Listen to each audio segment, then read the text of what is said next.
What would you do if the industry you dominated yesterday disappeared tomorrow? This is not a hypothetical question. It happened to one of the most successful companies in history. And the lesson it teaches us is the foundation of everything you will learn in this module. Welcome to Module 1, Foundations of Change Management. Over the next 7 minutes, we will explore why change management has become one of the most critical competencies in modern business, and what separates organizations that thrive through change from those that are destroyed by it. We will cover 4 essential topics. First, what exactly is change management and what types of change exist? Second, why is change happening faster than ever? And what do the VUCA and BANI frameworks tell us? Third, what makes individuals and organizations ready for change or resistant to it? And fourth, why do 70% of change initiatives fail, and what can we do about it? So what exactly is change management? At its core, it is a structured approach to moving people, teams, and entire organizations from where they are today to where they need to be tomorrow. It sits at the intersection of 3 disciplines: strategic management, organizational psychology, and leadership. It asks one deceptively simple question: how do you help people navigate the disruption, uncertainty, and resistance that come with any significant change? Not all change is created equal. Linda Ackerman identified 3 fundamentally different types. Developmental change means improving what already exists. Think of optimizing a process or upgrading a skill. Transitional change moves you from a known current state to a defined new state, like implementing a new IT system. And then there is transformational change, a fundamental shift in identity, strategy, or business model, where the end state may not even be known when you begin. This is the most challenging and the most common in today's world. There is an important debate in the field. Is change best managed through careful, top-down planning, or does it emerge naturally from the bottom up? Planned change follows a linear path. Diagnose the problem, design the solution, implement, consolidate. Emergent change recognizes that organizations are complex systems where change often arises from daily decisions and adaptations. The truth? The most successful organizations combine both, in what theorists call directed emergence. Leadership sets the direction, while teams adapt and innovate within that framework. Consider Nokia. In 2007, they controlled nearly half the global smartphone market. 6 years later, that number was 3%. They sold their entire phone business. And yet today, Nokia is thriving as a completely different company. Was their decline planned change or emergent change? Was their reinvention developmental, transitional, or transformational? Hold that thought. We will return to Nokia. So remember, change management is the structured approach at the intersection of strategy, psychology, and leadership. Change comes in 3 types, from developmental to transformational. And the best approach combines planning with emergence. Why has change management become so critical? Because the pace of change itself is accelerating. The time between major disruptions is shrinking dramatically. It took electricity 100 years to transform industry. The internet did it in 20. Smartphones in 10.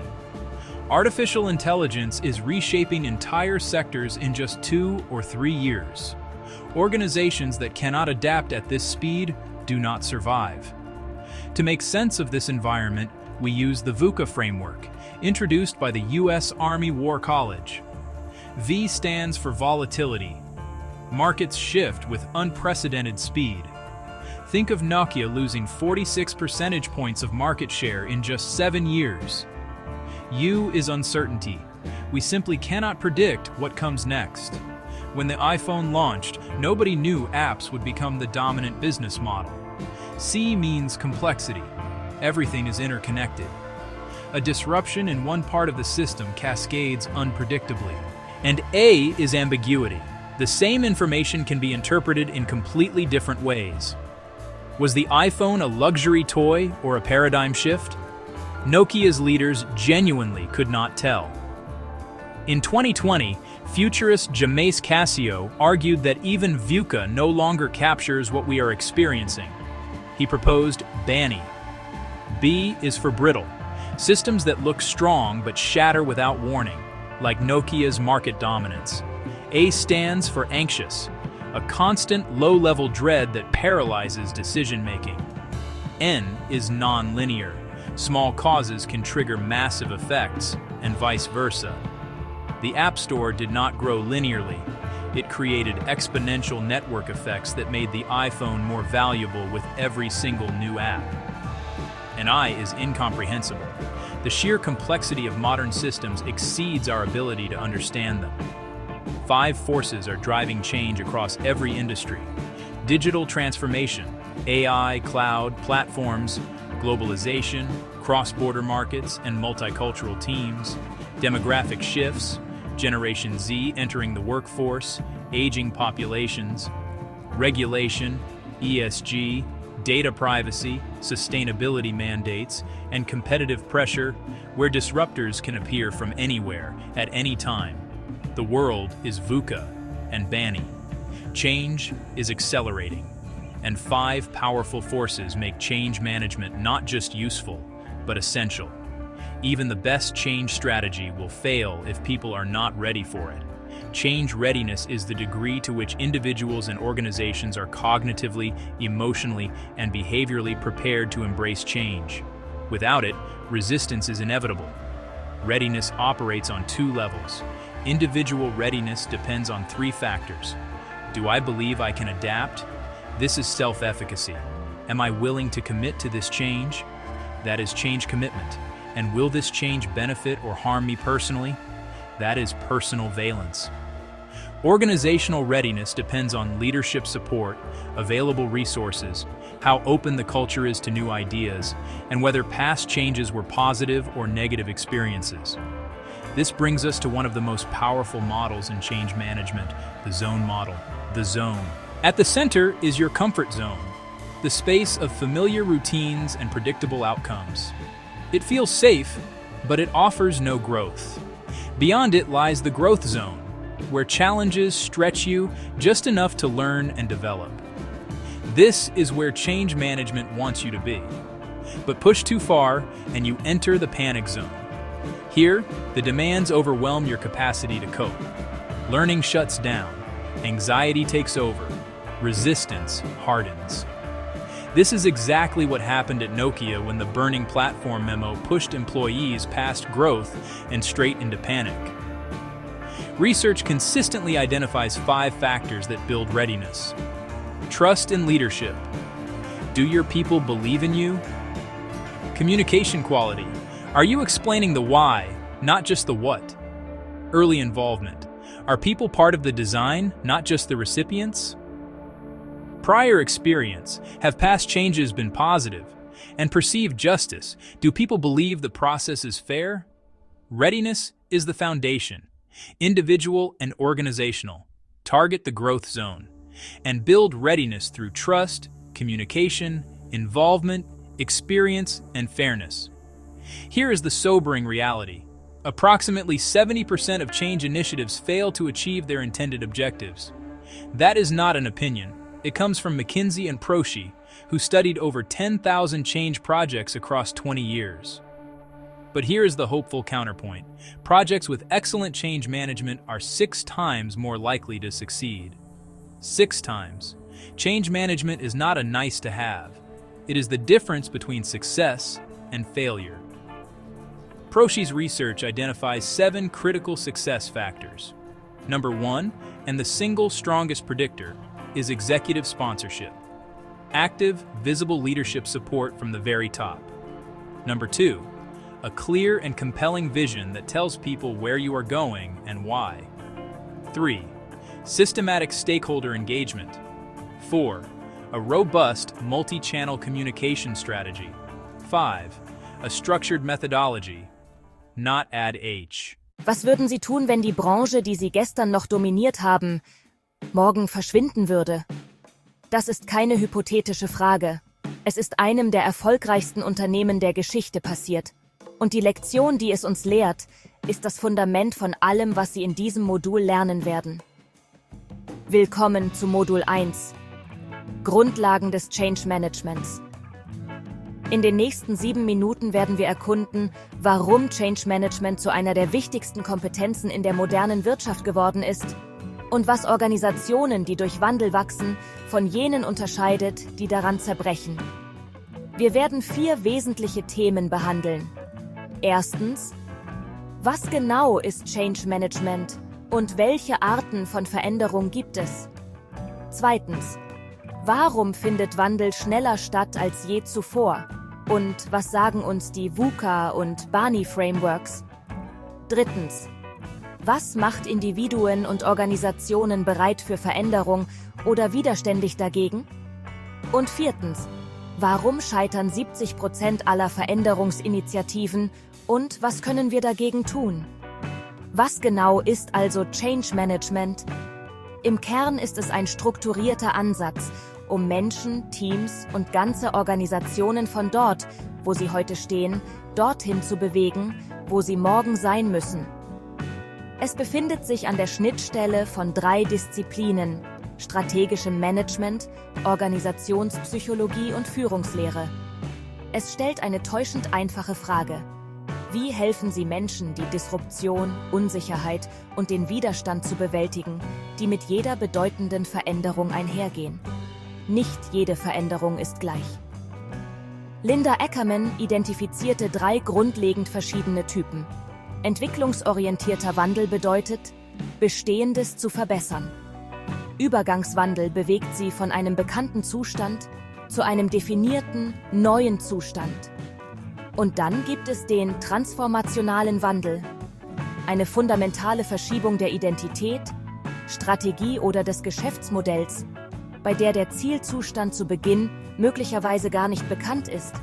Es gibt eine wichtige Debatte im Fachgebiet: Wird Veränderung am besten durch sorgfältige Top-Down-Planung gesteuert oder entsteht sie natürlich von unten nach oben? Geplanter Wandel folgt einem linearen Pfad. Emergenter Wandel erkennt an, dass Organisationen komplexe Systeme sind. Die Wahrheit? Die erfolgreichsten Organisationen kombinieren beides, in dem, was Theoretiker gelenkte Emergenz nennen. Denken Sie an Nokia. 2007 kontrollierten sie fast die Hälfte des weltweiten Smartphone-Marktes. 6 Jahre später 3%. Sie verkauften ihre gesamte Telefonsparte. Und doch blüht Nokia heute als völlig anderes Unternehmen. Was ihr Niedergang geplant oder emergent? Was ihre Neuerfindung developmental, transitionell oder transformational? Merken Sie sich diese Frage. Also merken, Change Management ist der strukturierte Ansatz an der Schnittstelle von Strategie, Psychologie und Führung. Veränderung kommt in 3 Typen. Und der beste Ansatz kombiniert Planung mit Emergenz. Warum ist Change Management so kritisch geworden? Weil das Tempo des Wandels selbst sich beschleunigt. Die Zeit zwischen großen Disruptionen schrumpft dramatisch. Elektrizität brauchte 100 Jahre, um die Industrie zu transformieren. Das Internet schaffte es in 20. Smartphones in 10. Künstliche Intelligenz gestaltet ganze Sektoren in nur 2 bis 3 Jahren um. Um dieses Umfeld zu verstehen, nutzen wir das VUCA-Framework. V steht für Volatilität.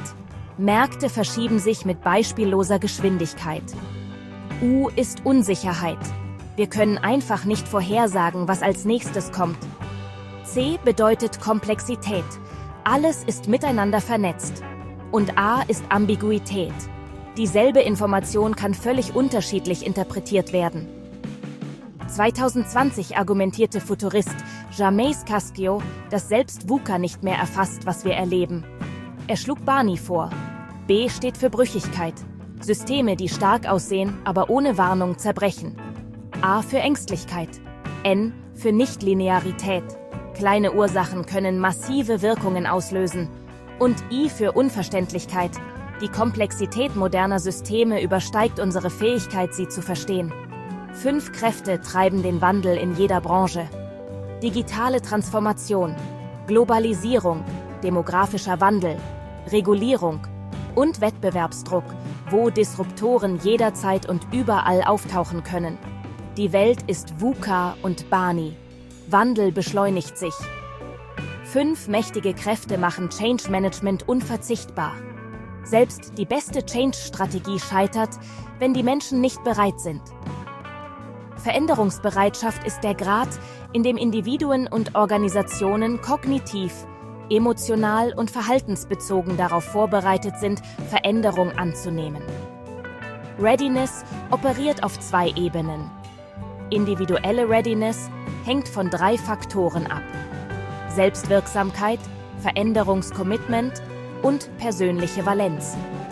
Organisationale Readiness hängt ab von Führungsunterstützung, verfügbaren Ressourcen, kultureller Offenheit und früheren Veränderungserfahrungen. Dies bringt uns zu einem der mächtigsten Modelle im Change Management, dem Zonenmodell. Im Zentrum steht Ihre Komfortzone. Darüber hinaus liegt die Wachstumszone, wo Herausforderungen Sie gerade genug fordern, um zu lernen. Aber zu viel Druck und Sie betreten die Panikzone. Hier stoppt das Lernen. Angst übernimmt. Genau das geschah bei Nokia, als das Burning-Plattform-Memo Mitarbeitende an der Wachstumszone vorbei direkt in die Panik drängte. Forschung identifiziert konsistent 5 Faktoren, die Readiness aufbauen: Vertrauen in die Führung, Kommunikationsqualität, frühzeitige Einbindung, positive Vorerfahrungen und wahrgenommene Gerechtigkeit. Readiness ist das Fundament. Individuell und organisational. Zielen Sie auf die Wachstumszone und bauen Sie Readiness auf durch Vertrauen, Kommunikation, Einbindung, Erfahrung und Fairness. Hier ist die ernüchternde Realität. Etwa 70% aller Veränderungsinitiativen erreichen ihre Ziele nicht. Aber Projekte mit exzellentem Change Management sind 6-mal wahrscheinlicher erfolgreich. 6-mal. Change Management ist kein Nice to have. Es ist der Unterschied zwischen Erfolg und Scheitern. Prosci's research identifies 7 critical success factors. Number 1, and the single strongest predictor, is executive sponsorship. Active, visible leadership support from the very top. Number 2, a clear and compelling vision that tells people where you are going and why. 3, systematic stakeholder engagement. 4, a robust, multi-channel communication strategy. 5, a structured methodology, not ADH. Cosa fareste se il settore che dominavate ieri scomparisse domani? Non è una domanda ipotetica. È successo a una delle aziende di maggior successo nella storia.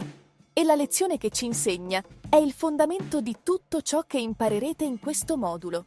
Benvenuti al modulo 1, Fondamenti del Change Management. Nei prossimi 7 minuti esploreremo perché il change management è diventato una delle competenze più critiche nel business moderno e cosa distingue le organizzazioni che prosperano attraverso il cambiamento da quelle che ne vengono distrutte. Tratteremo 4 temi essenziali. Primo, cos'è esattamente il change management e quali tipi di cambiamento esistono? Secondo, perché il cambiamento avviene più velocemente che mai? E cosa ci dicono i framework VUCA e BANI? Terzo, cosa rende individui e organizzazioni pronti al cambiamento o resistenti? E quarto, perché il 70% delle iniziative di cambiamento fallisce? E cosa possiamo fare? Cos'è esattamente il change management? Al suo nucleo è un approccio strutturato per spostare persone, team e intere organizzazioni da dove sono oggi a dove devono essere domani. Si colloca all'intersezione di 3 discipline: gestione strategica, psicologia organizzativa e leadership. Pone una domanda apparentemente semplice: come aiutare le persone a navigare la disruption, l'incertezza e la resistenza che accompagnano ogni cambiamento significativo? Non tutti i cambiamenti sono uguali. Linda Ackerman ha identificato 3 tipi fondamentalmente diversi. Il cambiamento di sviluppo migliora ciò che esiste. Il cambiamento di transizione sposta da uno stato noto a uno nuovo definito. E poi c'è il cambiamento trasformazionale, uno spostamento fondamentale dell'identità, strategia o modello di business, dove lo stato finale potrebbe non essere noto all'inizio. C'è un importante dibattito. Il cambiamento si gestisce meglio con una pianificazione dall'alto o emerge naturalmente dal basso? Il cambiamento pianificato segue un percorso lineare. Il cambiamento emergente riconosce che le organizzazioni sono sistemi complessi. La verità?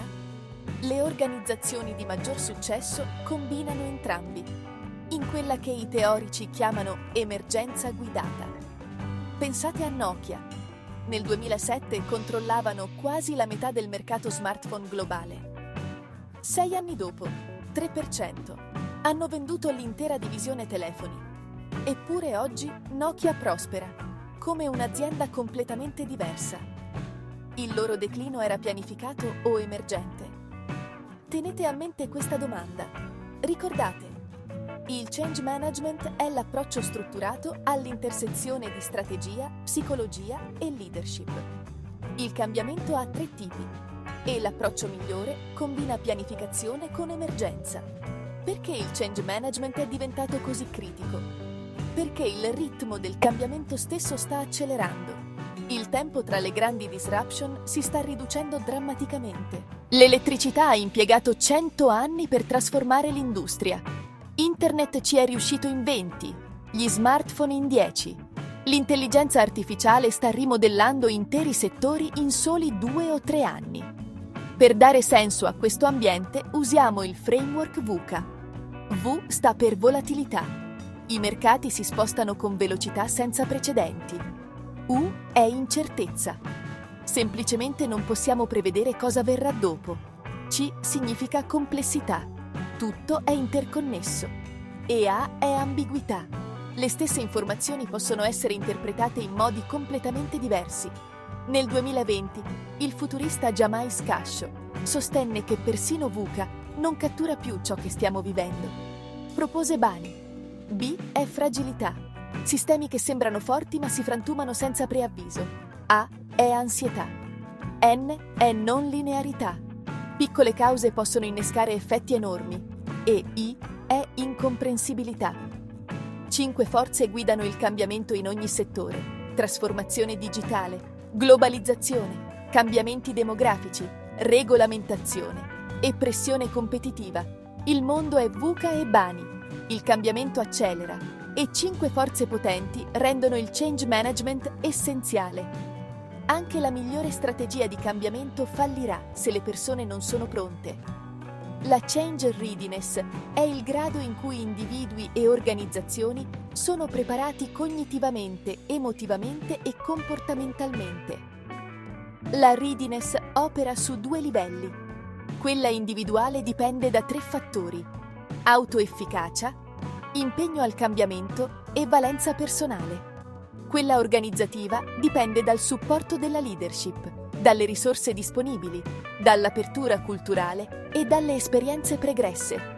Questo ci porta a uno dei modelli più potenti, il modello delle zone. Al centro c'è la zona di comfort, oltre c'è la zona di crescita, dove le sfide vi stimolano a imparare. Ma troppa pressione vi porta nella zona di panico. L'apprendimento si blocca. L'ansia prende il sopravvento. Esattamente ciò che accadde a Nokia. La ricerca identifica costantemente 5 fattori: fiducia nella leadership, qualità della comunicazione, coinvolgimento precoce, esperienze positive precedenti e giustizia percepita. La readiness è il fondamento, individuale e organizzativa, puntate alla zona di crescita. Ecco la realtà che fa riflettere. Circa il 70% delle iniziative di cambiamento non raggiunge gli obiettivi. Ma i progetti con eccellente change management hanno 6 volte più probabilità di successo. 6 volte. Procis Research identifies 7 critical success factors. Number 1, and the single strongest predictor, is executive sponsorship. Active, visible leadership support from the very top. Number 2, a clear and compelling vision that tells people where you are going and why. 3. Systematic stakeholder engagement. 4. A robust multi-channel communication strategy. 5. A structured methodology, not ADH.